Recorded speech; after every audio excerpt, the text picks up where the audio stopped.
మల్కాజ్గిరి ఈరోజు పట్టణ ప్రగతి కార్యక్రమం చివరి రోజు కావడంతో గౌతమ్ నగర్ డివిజన్ పరిధిలో డివిజన్ కార్పొరేటర్ మేకల సునీతారాము యాదవ్ ఆధ్వర్యంలో మల్కాజ్గిరి జీహెచ్ఎంసీ విద్యుత్ శాఖ, వాటర్ వర్క్, అటవీ శాఖ అధికారులతో పాటు 30 కాలనీల ప్రతినిధులకు, నాయకులకు ఎమ్మెల్యే మైనంపల్లి హనుమంతరావు చేతుల మీదుగా సన్మానం చేశారు.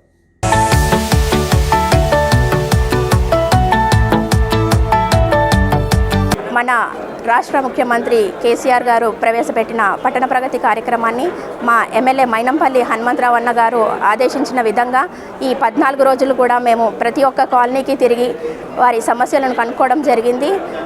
అన్ని కాలనీస్ అసోసియేషన్ మెంబర్స్ మాకందరూ బాగా సహకరించడం జరిగింది. అలాగే వారితో పాటు అన్ని డిపార్ట్మెంట్స్ అధికారులు కూడా బాగా సహకరించడం జరిగింది.